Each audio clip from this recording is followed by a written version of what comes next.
Yes guys, welcome back to another video. Welcome to the George Benson Football Channel for your second video of the day. Earlier on we posted the news updating about Levi Colwill, Broja, Koundé, Kimpembe, all of that Chelsea news that we got over the weekend, talking a little bit about the first friendly win as well. This one is 5 things that we must see from Chelsea during the 22-23 pre-season. This is my list of 5. Let me know some of the things that you really want to see in the comments down below.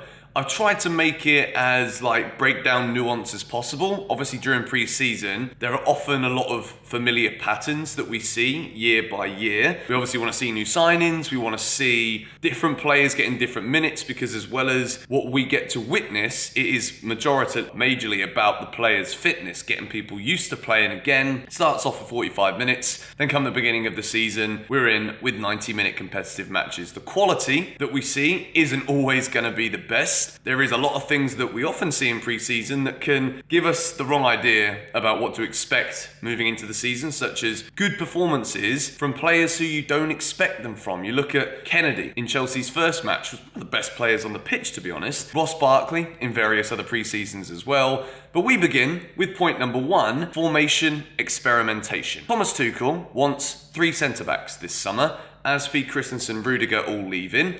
To me, this does foreshadow that Thomas Tuchel envisages playing with the same system this season. However, I do think that Chelsea can be very predictable. I think obviously we won the Champions League playing with 3 centre-backs and wing-backs, but I think the fact that last year we struggled, especially in attacking areas, to create enough chances in many games.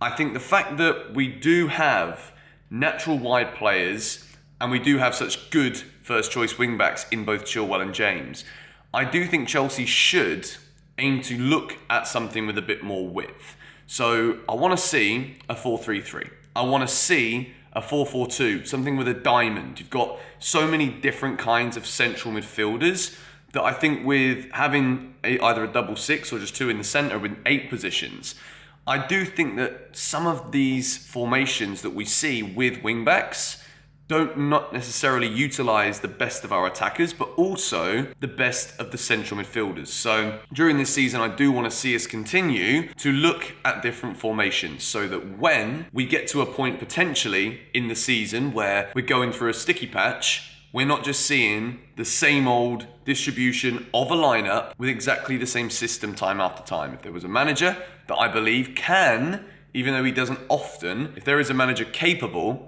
of learning what is also possible with the current personnel we have in the squad, it is Thomas Tuchel. Moving into point number 2, Conor Gallagher is one of the most exciting players for Chelsea during this pre-season. Not only is he probably going to be performing at a level that might exceed some of his peers, that is exciting because Conor Gallagher has to prove something. Mateo Kovacic, N'Golo Kante, we're not going to see probably much of Kante during pre-season because he's got an extended rest, but Kovacic, for example, doesn't really need to prove anything. Jorginho doesn't really need to prove anything apart from to try and maintain the places that these guys have in the squad. So with Gallagher, I want to see Chelsea and Tuchel experiment with Gallagher during this pre-season. We've got 3 more games, and then it is kickoff time. We're less than a month away now from the start of the full season.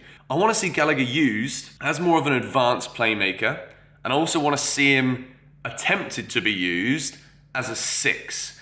I don't know at this point in time where Gallagher's best going to fit in. Thomas Tuchel has said in the last couple of days that the energy that Gallagher brings is massive. Chelsea need to have engine-like players in the middle.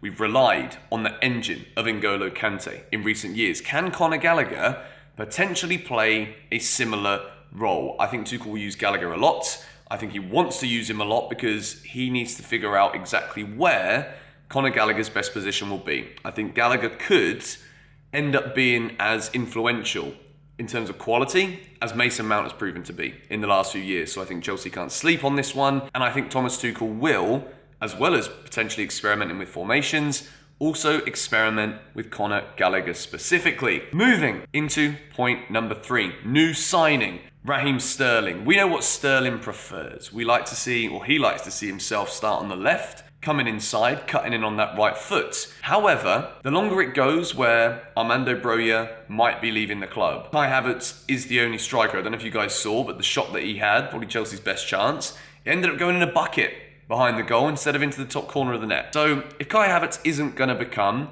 prolific, if Kai Havertz's output levels in terms of goals and assists doesn't improve, then Raheem Sterling may end up being deployed as a false nine. So I think during this pre-season, as much as I want to see Sterling play on the left, linking up with whoever it is in the middle, be it Broja, Havertz, or if somebody else is playing false nine, I'd also want to see Raheem Sterling through the middle. Can he link up with Callum Hudson-Odoi?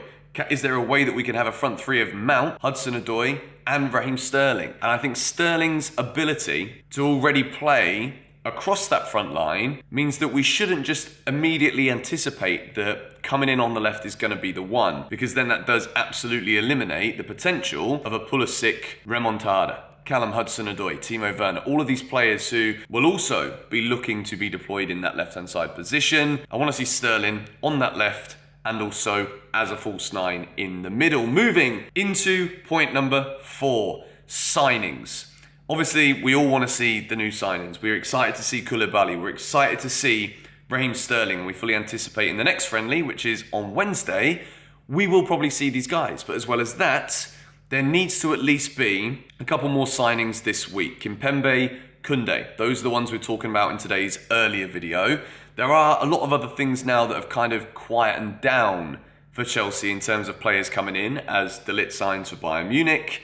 It looks as though Nathan Ake is staying at Manchester City. So in terms of the incoming news, we're hearing less about strikers. Lewandowski's joined Barcelona. Tuchel says he doesn't want Cristiano Ronaldo. These signings have got to try and arrive as soon as possible so that when it comes to that opening few games of the Premier League season, we can immediately start using these players that we're spending big money on. But more importantly, the sooner they arrive, the quicker they can all gel and bed in together, personality-wise, communication-wise. It's going to be massive at the club. And these players, the quicker they join, the sooner we can start linking everybody together. And if it gets to a point where it takes so long for, let's say, Koundé, Kimpembe, if it keeps on taking long, there's going to be no proper pre-season within the Chelsea squad for these players. And of course, at the beginning of any new season, when players haven't played together before, there is absolutely no guarantee that we hit the ground running. What does that mean in what is going to be probably the most competitive Premier League season ever? Chelsea don't hit the ground running because we're too busy trying to bed in new personalities, new friendships,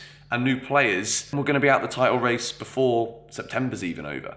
So we've got to start the season well. It isn't the easiest start to the season that we've ever had. So the sooner players get in, the quicker we can, even if it's 45 minutes, it's better than zero. Come that opening weekend of the season, I want to see new signings on the field as often and as soon as possible. And point number 5 is more of like a personal niche thing that I really, really want to see from Chelsea, that in the first match, we didn't see that much difference in the attacking play as we did last season. It was very much still the same, try and get it out wide, try and get it into the box. Yes, there were moments where Conor Gallagher would win the ball back, break through, drive through the middle, wait for the run of a Kai Havertz in a similar kind of way that Havertz scored that Champions League final goal. That was really similar, that Havertz chance that he missed in that last game. I want to see less predictability, so more unpredictability from Chelsea. I want to see us trying different moves. We didn't really see anything new from the training ground in that first game. Yes, it's not really a complaint from me because it was only the first pre-season friendly so far, but I want to see different things. I want to see us go in from different areas. I want to see different kind of overlaps. I want to see Koulibaly progressing with the ball, breaking up the lines, which is what he's so good as a central defender. We've got to try and start using that ability that Rudiger had when he would get the ball, carry it forward, break between the lines, split up the way that the opposition is structured. That is how Chelsea need to be. We've got natural width. We've bought in Raheem Sterling. We've got Chilwell, Reece James back in the wing-back areas. These guys know exactly what they're doing. We can get good crosses into the box, but we've got to utilise all of the different talents we have, all of the different players we have going through the middle, going out wide, and we've got to try and come up with new things, new methods. This season from Chelsea, it is pivotal that we stop being so predictable in the way we move the ball. So those are the 5 things that I want to see during Chelsea's pre-season. We have got 3 more games to go.